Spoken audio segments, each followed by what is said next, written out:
We're going to go ahead and everyone, welcome to this session in our IET era, what every adult education program needs to know about the 2024 IET approval process. And this is the last session of the day at ACP Institute 2024. Thanks for being here. So I want to introduce the speakers and talk a little bit about the title. So maybe I'll go back one slide. So, I mean, I know that everybody in adult education is so clever with their titles. And so I was trying to think of something kind of current that I could tie in to this IET SSLO presentation. And I mean, what is more current or popular than Taylor Swift? Am I right? And I'm not even a huge fan, but I respect her. She's had a huge year. And her tour is called the Eras Tour. And like her different albums represent different eras. There's like different colors and songs and like a whole vibe associated with each of her eras. That's the best description I can do with that. So when Julie and I were coming up with our introduction slides, we thought it would be fun to let everybody know about what era we are in. So my name is Carly Vauchel. I am the Atlas Transition Coordinator. And if you've spent any time with me, like after an hour or two, I'll probably start talking about pickleball because I am in my pickleball era. And I tried to find a picture that would show that. And I thought this one really captured how silly I am with pickleball and a couple of my buddies that play with me. And I do wear safety glasses when I play pickleball because I don't want to hurt my eyes. So that's in the picture. And then Julie Dinko was going to originally present with me today. And she is the Minnesota Department of Education Transition Specialist. And she is in her cat loving era. And I assume that these adorable cats are hers. Julie isn't able to be with us today, but we do have Brad Haskamp available today to kind of answer some questions and chime in. We can try to stump him on some questions. I don't know. We'll try our best. But that's where this idea comes from with eras and Taylor Swift. When I think about adult education right now, it seems to me that we are in our IET era. That buzzword is everywhere. It's a great adult career pathways topic. It's not going anywhere anytime soon. So the more knowledge we have about it, the better that we can serve our students as we are in our IET era. So I'm wondering if anybody wants to have a little bit of fun in the chat. You can go ahead and share your era. So feel free to go with a favorite hobby, a pet, a different stage of life that you're in. Anything you want to share. I won't read them off. We'll just read them to ourselves, but that would be great to just kind of get to know each other that way and what era you are in. So here is our agenda for today. We are going to start by covering the basics. What is IET and what are the goals? And then we're going to spend some time on this new and improved IET approval process. Broken down pretty simply, there's 2 steps and 5 documents, but we'll dig in a little bit deeper. And then most of the presentation will focus on SSLOs, single set of learning objectives. We'll define exactly what that is. We'll look at a rubric that was developed for evaluating SSLOs. And then my favorite part of this presentation is where we look at SSLOs, some that are really great, others that need a little bit of work, and we'll kind of work on revising them together.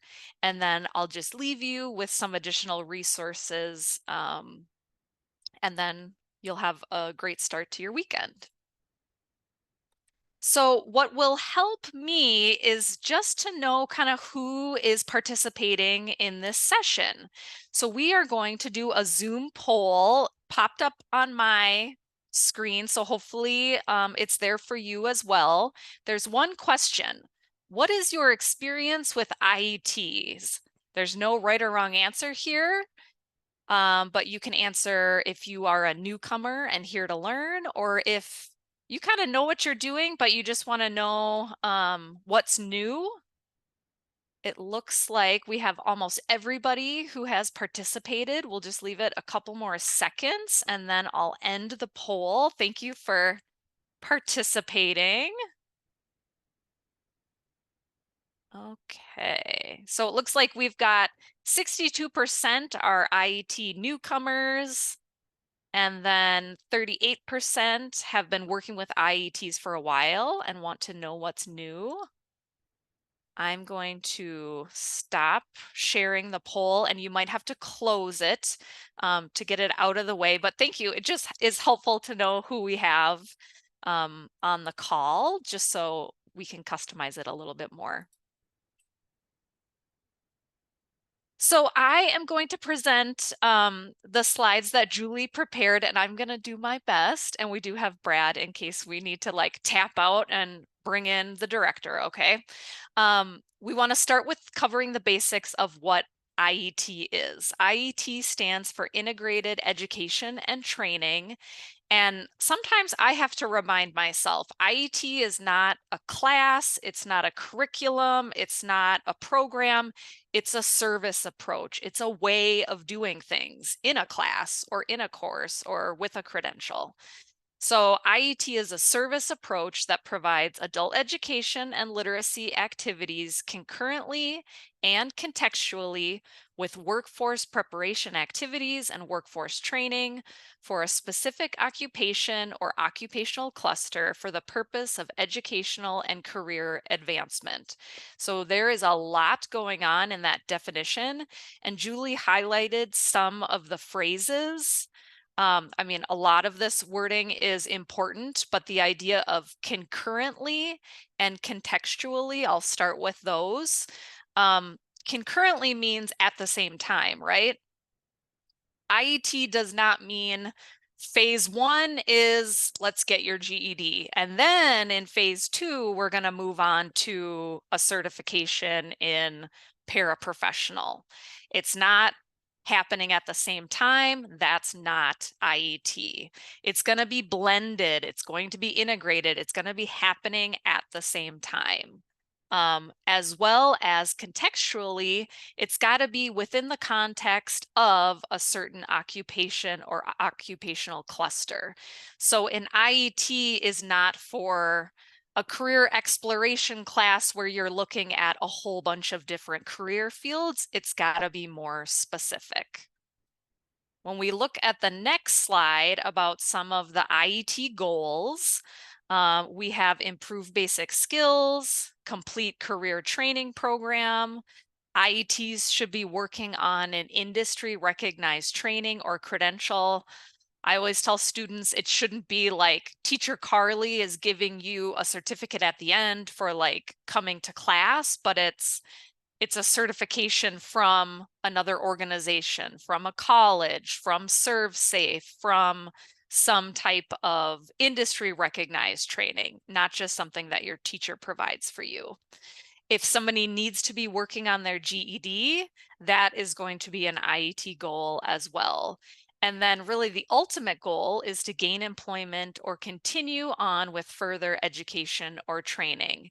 And one phrase that I know Julie always talks about when we're talking about IET is the idea of just in time. When maybe you're doing a construction IET class, you're not going to learn different types of math and measurements the first week of class, and then months later is where you're actually going to do it hands-on at a job site. You're learning those things and you're able to apply them right away. And that's where that idea of just in time comes in. We're going to learn how to use a tape measure, how to use a ruler, measurements in metric and US customary, and then we're going to practice it right then and there, which is a really meaningful way for adults to learn, of course. So now we're going to look at this new and updated IET approval process that is kind of being debuted today at this event. Again, there are 2 steps to the approval process, and there's 5 documents that are here to help you through the process. So step 1 is focused on submitting your SSLOs, your single set of learning objectives, to Atlas for review. And in all transparency, I'm the person that's reviewing it. It usually takes a week or 2 to get through it, and then feedback is sent back to the site. Now, sometimes there are suggestions or feedback or some changes that need to be made to have that be approved, but then you would move on to step 2. So after Atlas has reviewed the SSLOs, then you're going to submit the IET approval form to MDE, Minnesota Department of Education. So those are the 2 steps. Sounds simple, right? 2 steps is all. We've got the website here of where all of these documents are available, and it's going to get chatted out. And of course, after this webinar is over, you're going to have the link and the resources there as well. But this is the list of 5 documents that you're basically going to need each and every one of them to be ordered to submit a complete and thorough IET approval application. And we're going to look at them one at a time here. Okay, document 1. This is a how-to form on submitting your IET application.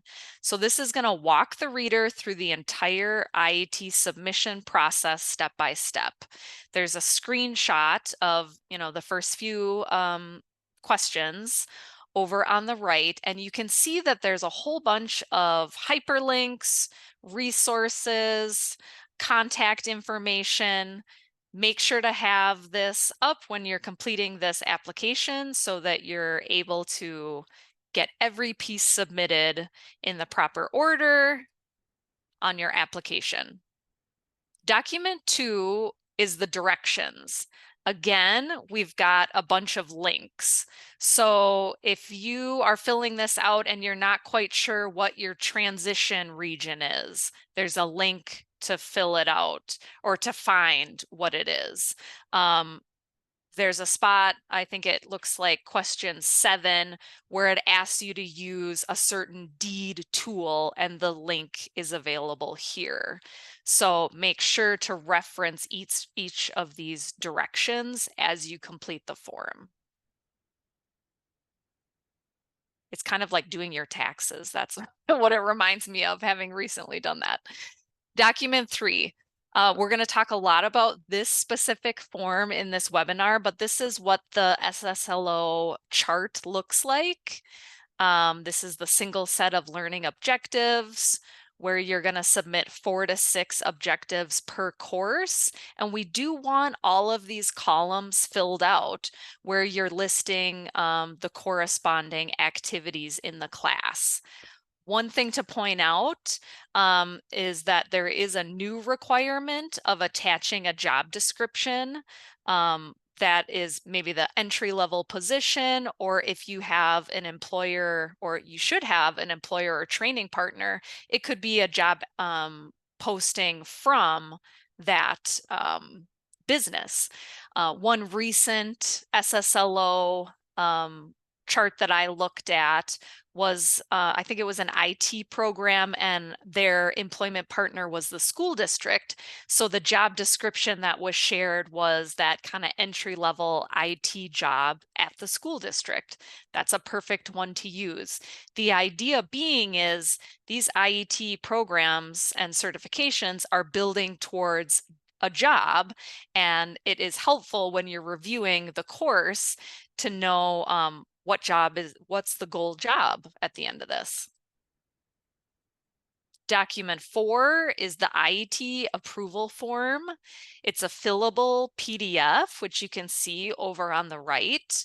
It does note here that responses to the questions cannot be super extensive. There's just a little bit of a limited space on here. So if you can be as clear and concise as possible, that is helpful. last document here has definitions and resources. And really, this might be a great place to start when you are beginning this application, just to read through and make sure, you know, for one, the program that you're planning to submit is in fact an IET, that it's got each of the components necessary, and just to make sure that you have the terms and the resources that you need to continue with the application. You know, nobody wants to like send back an application that's missing things or incomplete or just kind of off topic. So if you start with this IET definition and resource page, that might avoid that, right? So that was a lot of information about this new IET process. I'm wondering if anybody has any questions that they'd like to share in the chat, or feel free to unmute. And we have Director Brad Haskamp with us, so he can help to answer some of these questions if anybody has them about the IET process. I just took a quick look at the chat at some eras, so thank you for sharing that. Yeah, Paulina, go ahead. Hi, I'm sorry, I was wrestling with my microphone.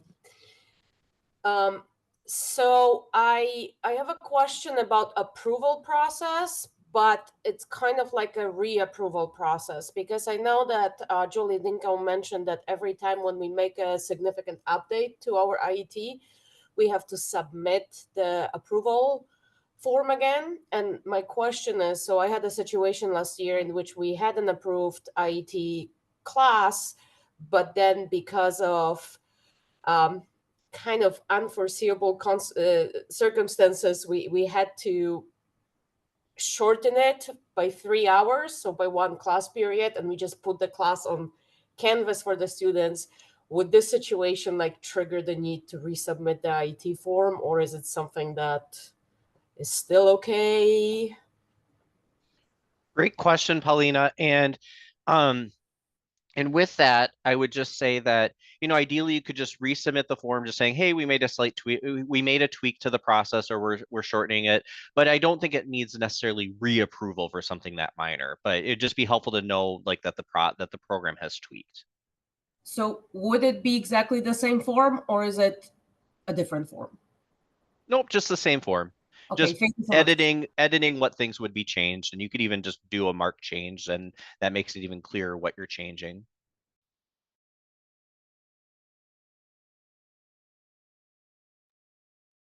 Thanks so much. Yep, Thank thank you. It's Kirsten, right? Yeah, it's Kirsten. Okay, Kirsten, thank you. Go ahead. So in no way is this meant to be like sounding like ignorant or disrespectful, but like why would an ABE program want to design an IET pathway? Like what benefit is it to the program, to the student? You know, because I have some thoughts in my minds of things we might be able to do in that realm, but sometimes I think, oh boy, there's a lot of paperwork. Maybe it's just easier to just do it. So like what benefit is it? Yeah, good question, Kirsten. So one of the key ways where there's an added benefit for programs that are IET is with the students that are in an IET, and those classes are tagged as IET. That opens up some additional ways in which you can demonstrate progress with that student. MSG 3, 4, and 5 are only applicable to those that are in IET. 4 is mainly applicable to workplace literacy, but things such as earning a credential like CNA or passing certain occupational exams, that would actually count as a measurable skill gain, same as, or like just equally an MSG as like increasing levels in CASAs. And so this opens the door for more career focused gains that can be counted in SID, and that would be more of interest and pertain to that type of program. I do hear that you know, you do have to go through that process of designing the SSLOs and to complete the application. and that is additional work. And so it is true that there is additional work there, but you do get those additional gains. In addition, this is meant to be a research-based, research or evidence-based process that has documented better gains for individual learners and help them advance in their careers faster and be better prepared than other types of programs. And we've seen that with programs like Washington State and what they call their iBest program. And so there's some evidence that this type of program model is best practice.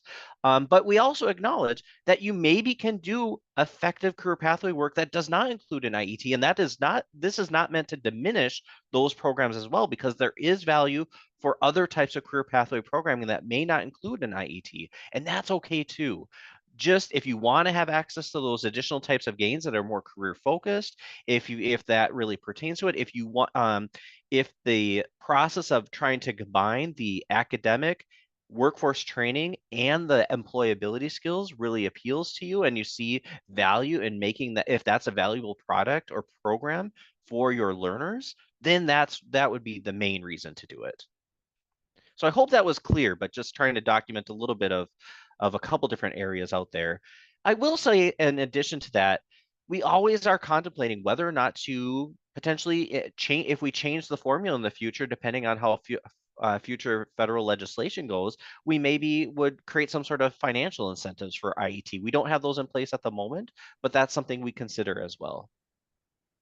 And the one other thing I would note is related to IELCE, which good point. Formerly known as civics grants. I had never worked with a program that had it, but now it's called IELCE, and Brad can maybe define it because I'm not sure what the acronym is. But in order to get that civics funding, now you have to have an IET program at your site, not down the road, or hey, that's a great place we refer you to. But in the last 18 months, we've had several adult education programs in Minnesota build an IET virtually from scratch to be able to get that additional grant money.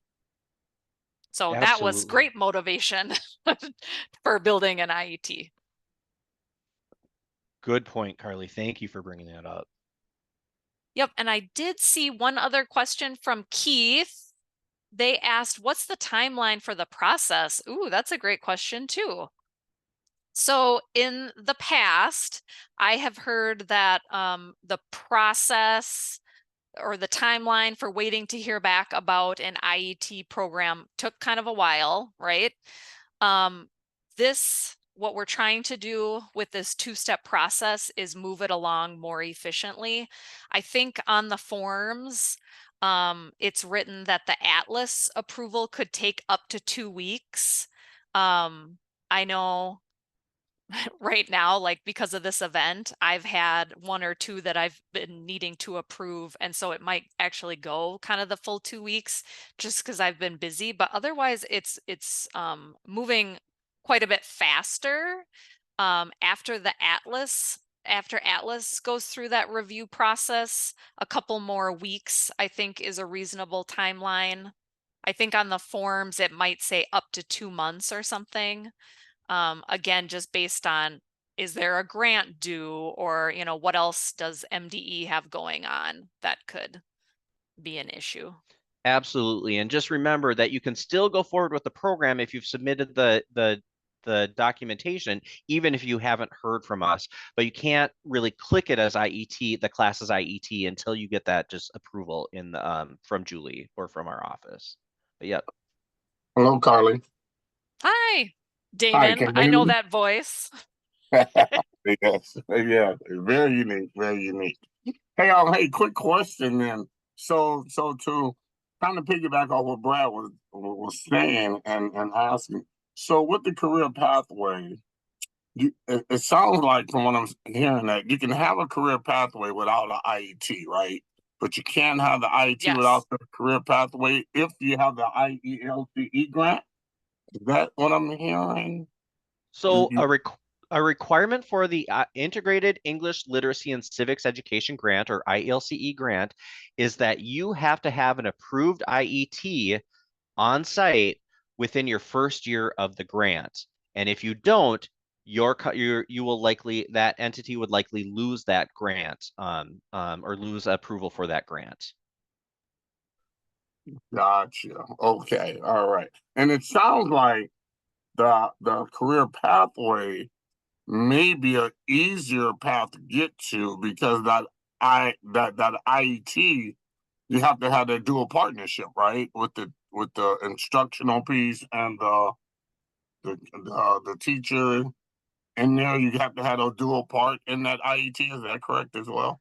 You have to simultaneously be providing that academic instruction, the workforce training or the occupational specific training or sector specific training, and the employability skills. There has to be some sort of combined or concurrent and contextual learning program developed that implements those things together as part of that. And then workforce training or occupational or sector training needs to meet the federal definition of training. Gotcha. Okay. Yeah. Thanks, Brett. Yeah. Thank No, you. great question. And as you were asking that, I thought we really need a great graphic that shows adult career pathways is like this wide, expansive area, and IET is just this one piece of it. So I'll tinker on that a little bit. Because I think it is a little bit confusing about what's what. And yeah, you can absolutely start with an adult career pathways, and down the road, if you see the value in going through the documentation process for IET, that could help with measurable skill gains that aren't level gains. It really just depends on the program. Are there any other questions in the chat?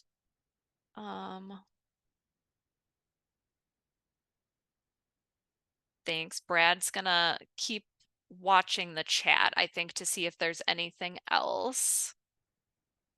And we will have another kind of pause where we can digest this. And it is a lot of information. And when I started with Atlas in August, this IET SSLO stuff is just very intimidating. And so when I share information like this, my goal is always just to break it down for myself and for others, because there's all these terms and like, this is the right way to do it and that's the wrong way to do it. And let's just make it clear and easy so that we can do the work that really matters in the classroom and at our site, and just not get too complicated, right? Let's keep it simple. So thanks, Brad, for helping us with those questions. Keep them coming in the chat and we'll take another look at it after we get through a little bit more. We are ready now to have fun with SSLO's single set of learning objectives.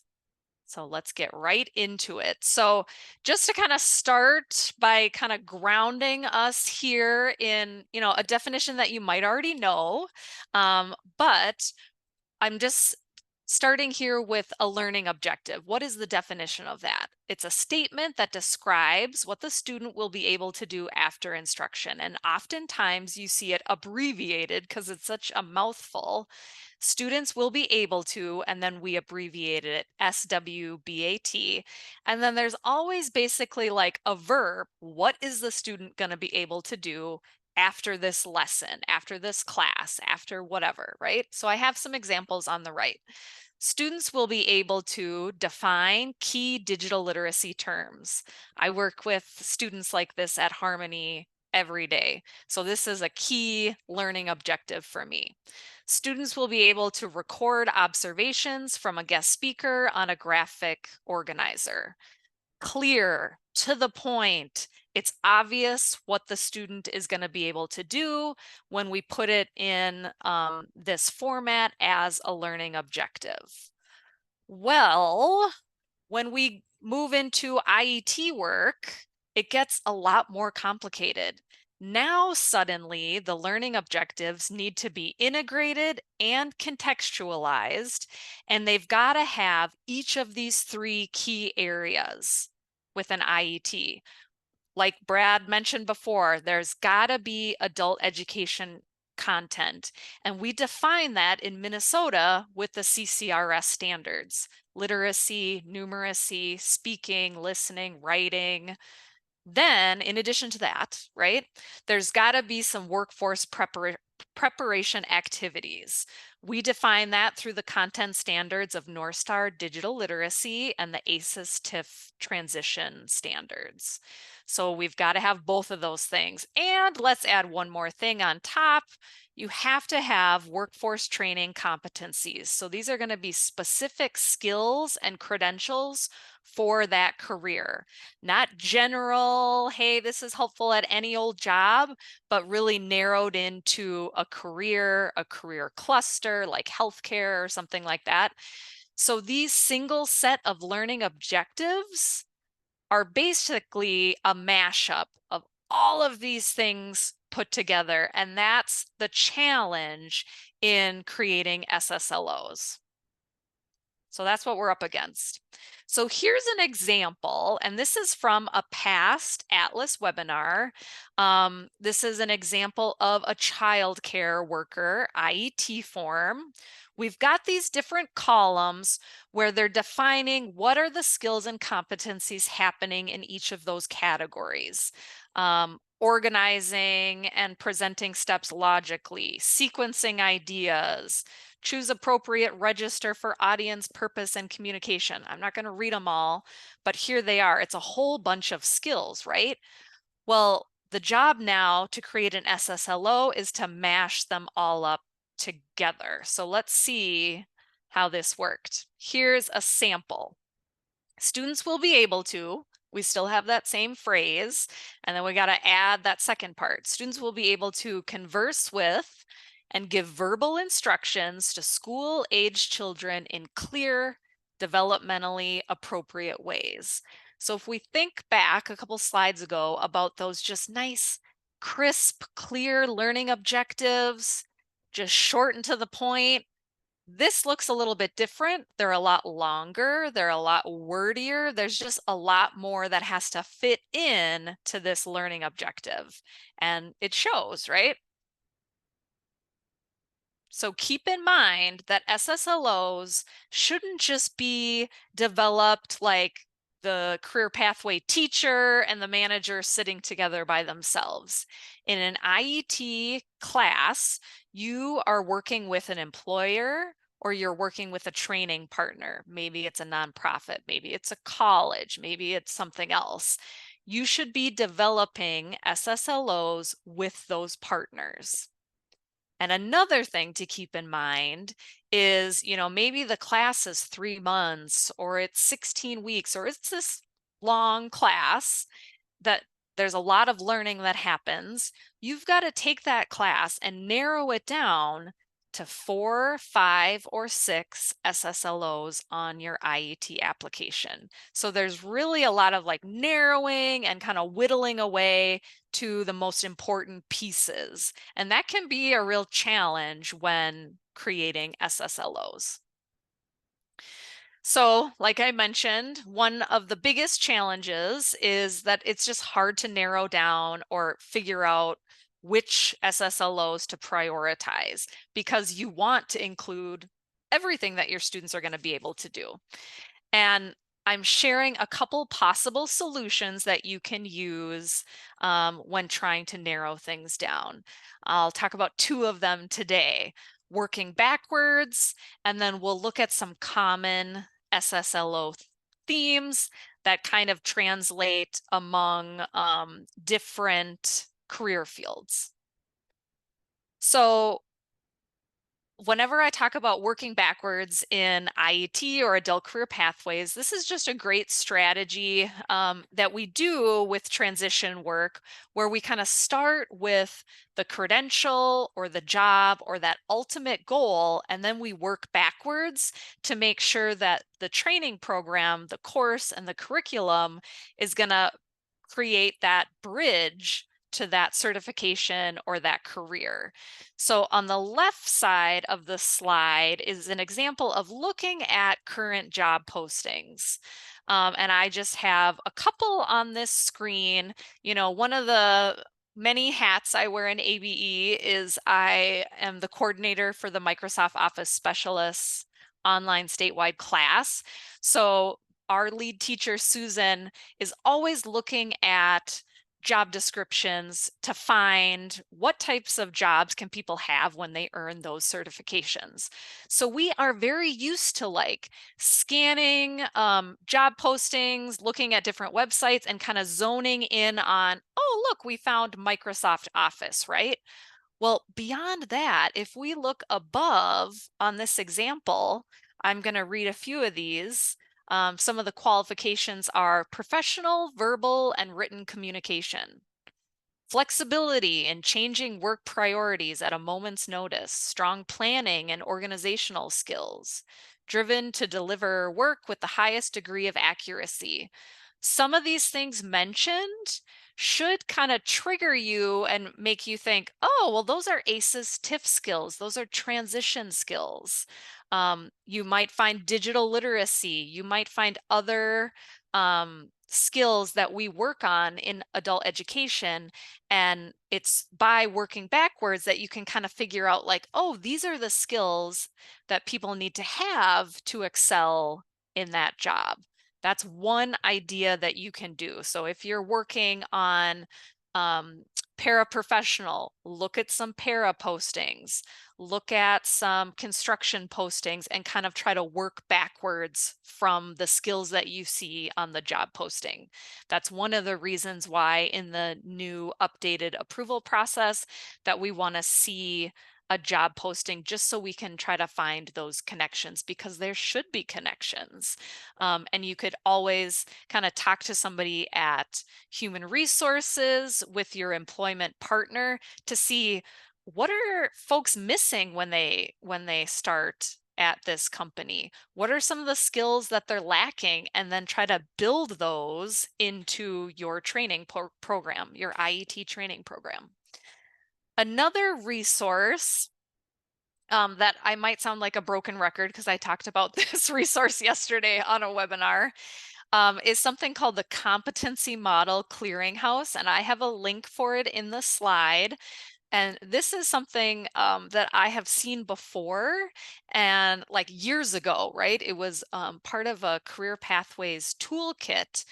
It's a national resource. It's a website where you can find these competency models that I'm showing in the slide here. They're specific to a career. Now, they don't have every single career out there, but they have like 50 to 100 careers. The one that I have shown right now on the slide, I think, is the food service competency model.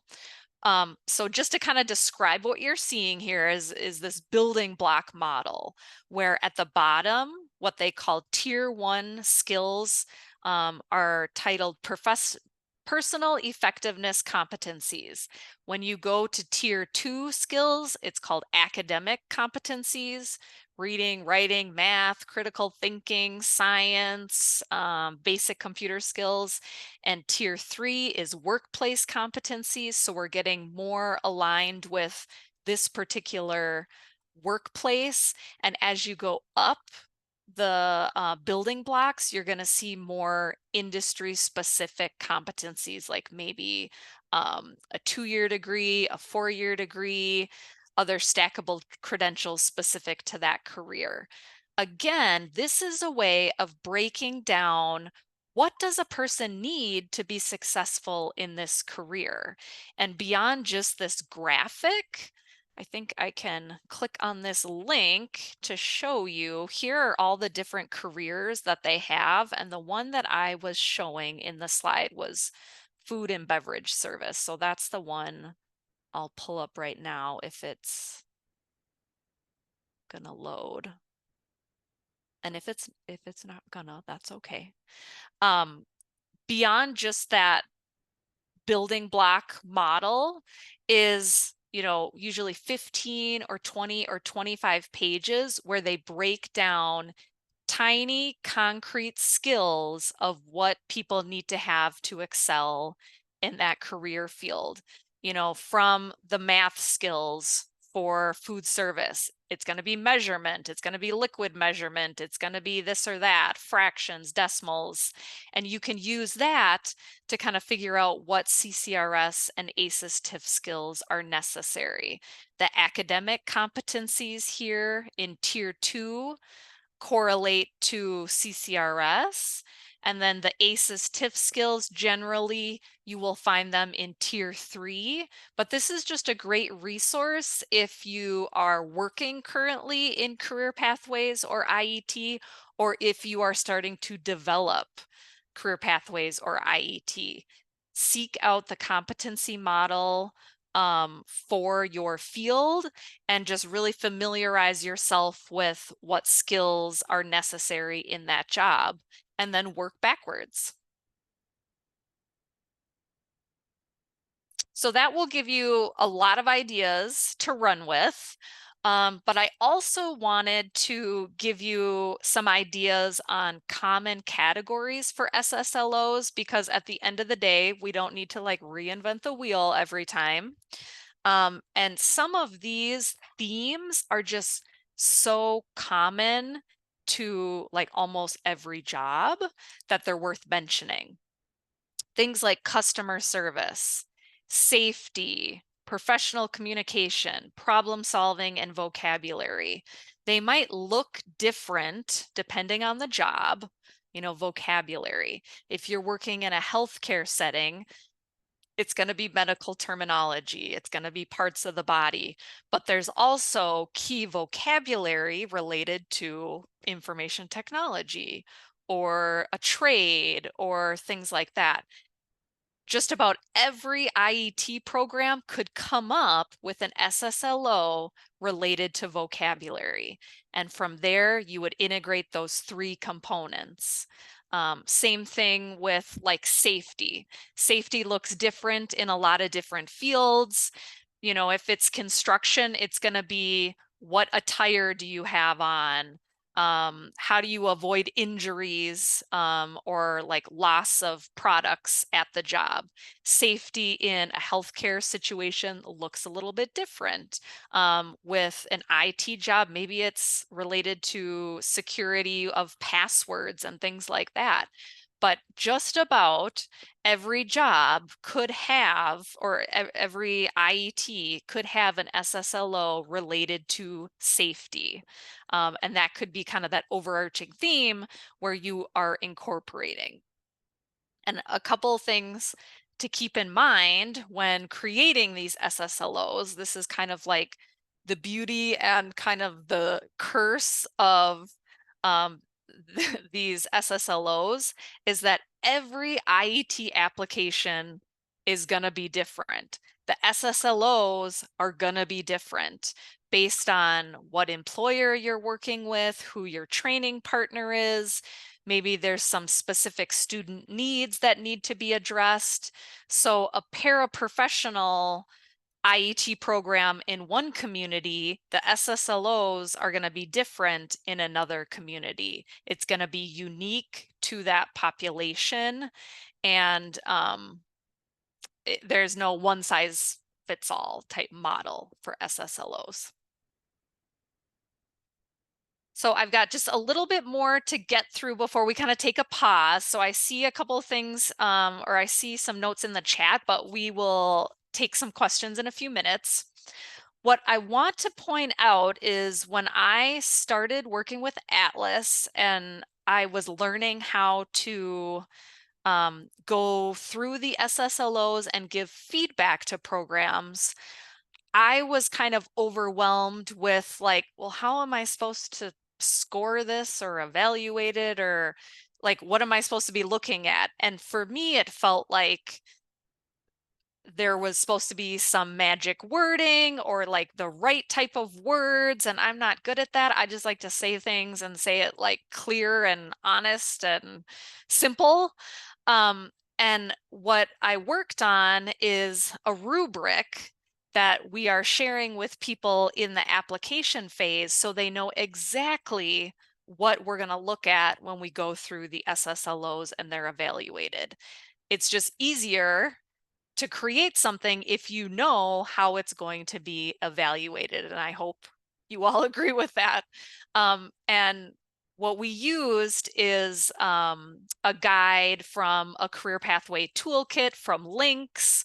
So some of this was kind of adopted just to make sure that it worked here in Minnesota and how we do things, but this was adopted from a national resource, so we weren't starting from scratch. I don't like to do that. I like to do things efficiently. And I will kind of take some time and go through the criteria of what we're looking for on these SSLOs. So there's 3 criteria that we're looking for. The first one is required competence or components. So the main message with this IET session is it's got to have all 3 pieces. It's not IET if one of these things is missing. It could be career pathways, it could be workplace literacy, but in order for it to be IET, it has to have these 3 components: adult basic literacy, workforce preparation, and number 3, occupational skills and knowledge. And in addition to that, they have to be there, right? But they also have to be working together, functioning cooperatively, interrelated, and contextualized, again, to a specific career field or job. So you have to have all 3 things going on at the same time related to the career. That's one criteria we're going to look at in the SSLO. Moving on, we can look at clarity. How we define this is in your SSLO, there has to be conditions under which the learner will demonstrate competency, and it has to be stated. So are they going to have to pass a test? Is it going to be a lab or an observation or a writing assignment or a North Star digital literacy lesson, this module? There's a lot of different ways where you can demonstrate competency. We just have to know what it is. You have to put it in your SSLO. And then the last one at the bottom is measurable outcomes. And I know we're all probably familiar with the idea of a SMART goal. If you set a goal and it's not measurable, it's really hard to know if you've met that goal. So we want the SSLO to be measurable, to have a measurable outcome. So criteria by which competency will be measured is clearly stated and outcome is measurable. So again, if you're going to demonstrate that you're competent by passing a test, what's the rate that you have to pass by? Or, what is that measurable outcome? It just has to be clearly stated in the SSLO. So I'm going to pause and open up the chat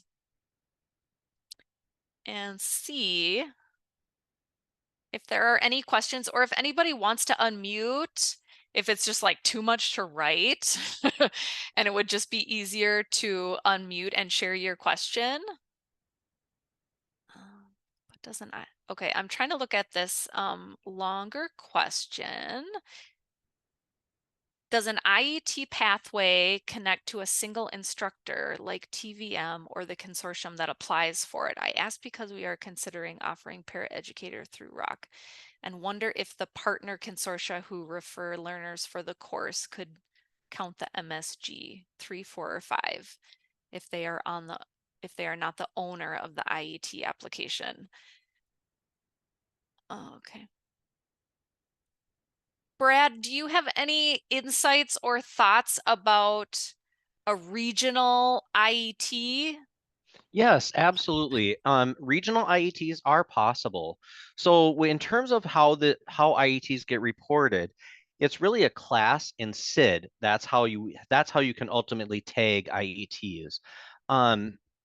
Now, when for approval purposes, an IET is specific not to an individual teacher or instructor, but it's really meant for a provider. However, if you, I don't know of a case where this is happening, but let's say a provider is offering though 2 CNA IETs, but they're very, very different, structurally different, working with completely different people, different models, then those should be 2 separate IET approval forms, because we're really trying to say like this is the general model that we're working under. But I can't think of a situation where that's happening now. But generally the IET approval is by provider and by what model you're describing in that approval form. Now, an IET can be offered regionally, and we've even seen this in our statewide online training courses. The healthcare core curriculum that's been offered by Central Minnesota, ABE, that's an approved IET. So that online course is an approved IET. So you can do statewide courses or regional courses that are approved IETs. Now, in terms of how you document that in SID, you'll need to make sure then that if you're referring, depending on how you're working the referral process, but the class that is the approved IET will need to be marked as IET, and in order for that for those learners out, and that's where there's the learners' hours would be documented in order for the approval. And I stumbled through that, but it depends on how that program is being offered and how that looks in SID. Thank you. Yeah, and as somebody who coordinates 2 of the online statewide courses, that's like honestly my goal for the summer is to get the para educator, paraprofessional, and the MOS as a documented IET, and those would be online statewide. And one thing that we're looking at is, for me, it wouldn't be enough to have like one employer in the metro area when we're saying, yes, it's an online statewide class. So we're looking for multiple employers or employers with multiple locations as a way to kind of have that partner presence for all students and not just ones that live in a certain zip code or something. Absolutely. So that's the challenge, but we're up to it. Yep. And then there might be a role yet for the consortium that's referring that learner. There could be a role for them to help enhance that IET, and really like either connecting with maybe a local employer there or adding some additional employability skills or something. But there could be an additional support role that home consortium could play. Yes, and that reminds me of on the IET approval forms, there's a question, in terms of like support services where you list who is the person helping them find a job. The name that goes on that list should not be the lead teacher of this IET from, your ABE site. It should be somebody from Career Force, somebody from a workforce department, an HR person, a temp agency in your area. And so if that could be tied to a local or county-based system, our learners have lots of barriers, and the more people we have help them and build that support network, the better. So we need all the help we can get. Absolutely. And just going back to what you started with, my ideal goal would be that all of our statewide online training courses become approved IETs. Like, yes, I really think that would be the ideal situation in this case. Yeah, absolutely, to benefit the learners. If other people have other questions, feel free to add them in the chat. I know it's a lot. It's a lot about all of this stuff, IET and SSLO. And keep in mind that the learning doesn't end here, and we will have additional resources at the end of this session to keep learning more. And I saw the note that somebody's going to be reaching out to me soon. That's exciting. I would love to work with you on this. So we talked about SSLOs, what they are. They're a big old mashup. We looked at how they're going to be evaluated. And now, this is my favorite part, you guys. We get to revise and look at some examples of SSLOs. And here's a hint. We're going to start with ones that are looking pretty good, that are pretty strong. And then I'm gonna pull some information back and give you some ones that need some serious help, and we will work on revising them together, okay? Really trying to get this kind of hands-on and how it's actually gonna look when you are creating these. So I've got an example of an SSLO on the left, and I just have a reminder of those criteria on the right so that we can kind of remember what we're aiming for. So here's an example. Students will be able to apply knowledge of language in a variety of housekeeping workplace scenarios and respectfully seek clarification during weekly labs to receive a passing grade from instructors observing and evaluating their performance. Whew, that was a long sentence, right? What do we think about this SSLO? Is it pretty strong? If we start with this first criteria, are we seeing all three of the required components? Do we see adult basic literacy? Hopefully when you see things like language, that you're thinking, oh yeah, that's in CCRS for sure. What about workforce preparation or occupational skills and knowledge? It does mention workplace scenarios, respectfully clarifying. That to me sounds like an ACEs-TIF skills, effective communication. Also, there is a specific career listed right in the SSLO. You know, you shouldn't get to the end of the SSLO and be thinking like, what career are they talking about? It's clear from this SSLO what career it is. So this looks pretty good to me in terms of required components. If we move on to clarity, how do we know that the student has demonstrated that they're competent with this skill? Is that obvious?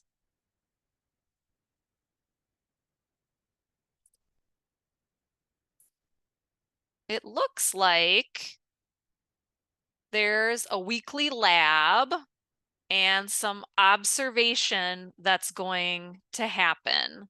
So that's where we get into the clarity and the measured. It looks like they're going to be evaluating their performance.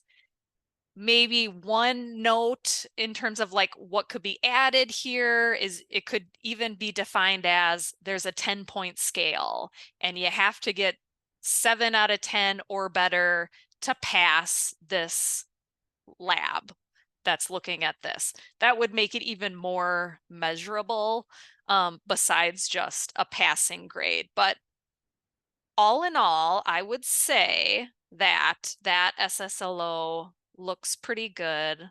Let me clear all drawings. Okay, so that one was pretty good. That had most everything that was there. Let's look at another SSLO example. Students will be able to determine central ideas or themes from medical texts, printed and online, and summarize the key supporting details and ideas, and show proficiency with this task on a presentation where they score at least 15 out of 20 points. So if we start at the top, looking at required components, do we see everything here? Central ideas or themes makes me think of adult basic literacy, workforce preparation. I mean, we're definitely getting into something having to do with medical. If they're using, you know, different resources to find information that they need, that is maybe there could be a little bit more, but is it obvious what the career is from here? it says medical, but that could be a lot of different things, right? It could be billing and coding, health unit coordinator, CNA. That maybe needs to be improved slightly just to make it more clear.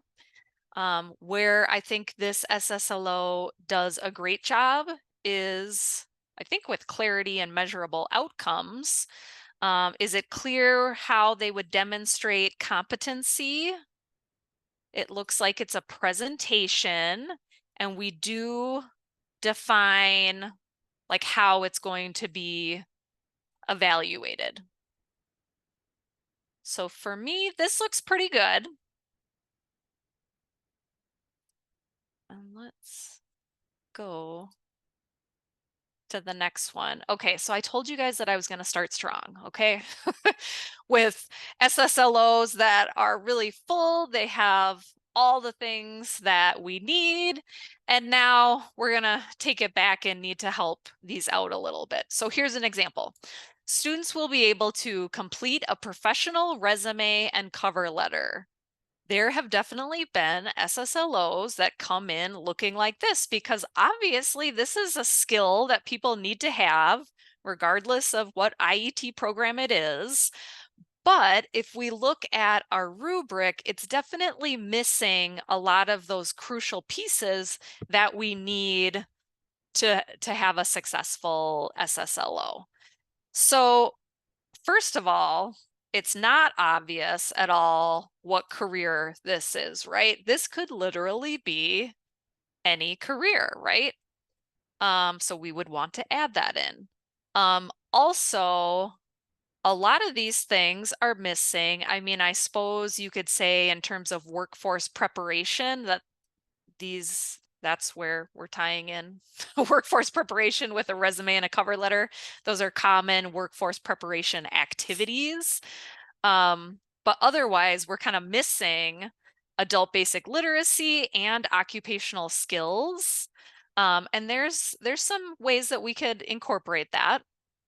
In terms of clarity, I think just creating a professional resume and cover letter could be a way to demonstrate competency, but it would be nice to see something like, does it get reviewed? Does it get shared with an employer during a mock interview or something, and the person gets feedback and they revise it and make it better? That would be really nice and would say a lot more about how the student demonstrates competency.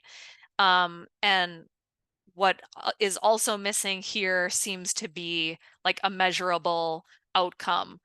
Over the years, I have seen lousy resumes and cover letters, and I have seen amazingly thorough and detailed and just awesome resume and cover letters. And it's not clear which one they need to create to be competent here. So let's go to the next slide and see one example of a way to revise this. Obviously, there's like 100 different ways you could revise the one that was on there, but I took a crack at it.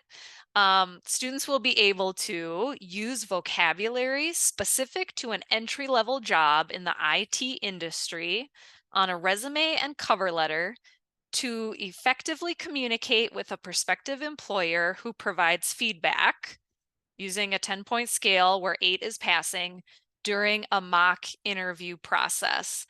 When I was writing this one, I was remembering back when I worked in community corrections and worked with a food safety, Serve Safe program, culinary arts program. And this was an activity that we did. We always had mock interviews. Some of the folks were volunteers, but also a few employment partners. We had a little scale where, you know, you could give feedback, and part of it was showing the resume and just kind of like getting some feedback on it. And so that would be a measurable outcome right there that we have in there. We've added kind of some clarity that we're going to show it to somebody in a mock interview. And then we added a bunch here in terms of those required components to make sure that each of the 3 were on there. And we added entry-level job in the IT field. So now we've got a specific career, but when we talk about vocabulary, we're getting at adult basic literacy.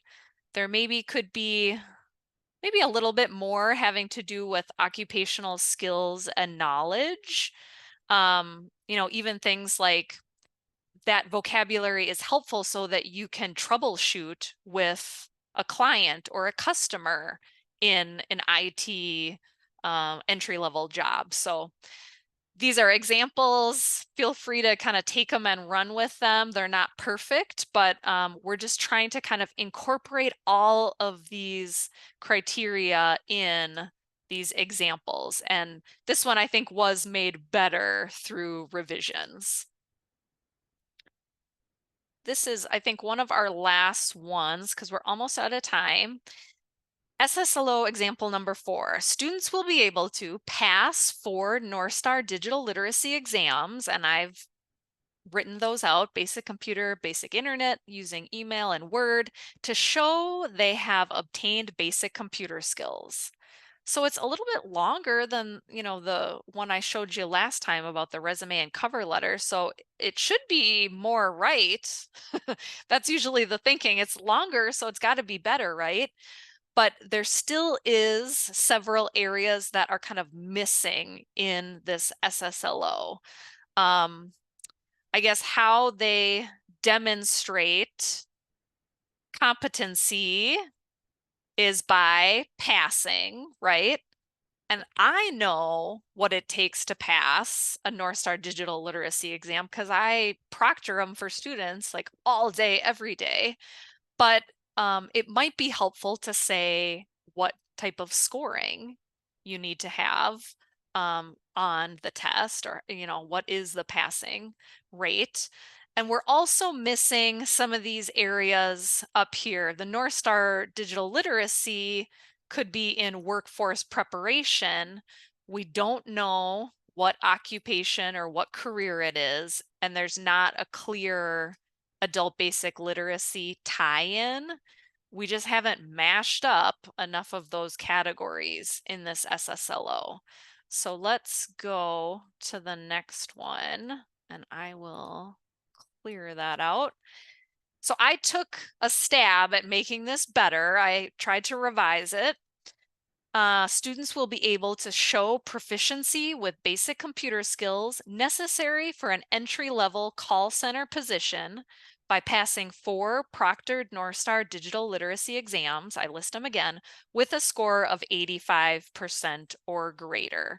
So I added a few more details about measurable outcomes and clarity, but I am wondering, is anything still missing? I've revised this SSLO, I've made it better, but as I've shown this in other situations, people have still kind of said, I think there needs to be more of the adult basic literacy. So IET and SSLOs are a journey, and there is an end goal of being able to have all of these things on there, but I wanted to show this as like, you can revise things, you can make them better, and there's usually like always a way to improve it. I think maybe by adding vocabulary related to, you know, digital literacy might help to really clarify the adult basic literacy component in this SSLO. Otherwise, it's pretty strong, and it's been made better through revisions. I am going to skip past this one, which, well, or I'll quickly show you the revised version. Students will be able to use key vocabulary to be successful in that job sector. I definitely have seen SSLOs that look like this, that are just kind of too vague. They're not getting at all the components. It's not clear what job it is, so there needs to be quite a bit added. Here I chose to make this one about safety, vocabulary and concepts related to safety to avoid worksite accidents and injuries. Added in a measurable outcome of that OSHA 10 certification and made sure to clearly define what the job is in the SSLO, which is important. So, whew, SSLOs and IET, it's a lot, okay? I think we shared that in the chat before. This can be, you know, part of the training you're receiving on this, but there are also other great resources. You'll have these in the slides that you'll get sent out after this presentation. One is a webinar that's an hour-and-a-half long with really valuable SSLO creation tutorials. And then the webinar on the right is just 48 minutes. This is from Atlas. Christine's in the corner there.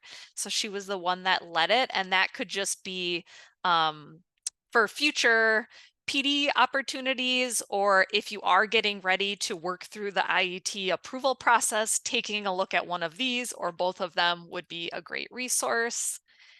And we are just about out of time. So I do just want to thank everybody for being here at this session in our IET era, but also just for being here at the Adult Career Pathways event today. It's been a great morning, great to see so many participants, and it just has gotten me even more excited and passionate about this work that we all do in transitions. And make sure it doesn't need to be today, but sometime soon to go back to that magical flyer, because that's where you'll find the link to the evaluation, and you have to complete the evaluation to get your CEUs, and those are important, right? So let's make sure to do that, and we look forward to getting your feedback. I definitely have more trainings planned for IET and SSLO in the future, because it's something that we're still learning and it's evolving, and I'd love to share more information with you about that. Thank you, Marisa, for sharing the link to the flyer again.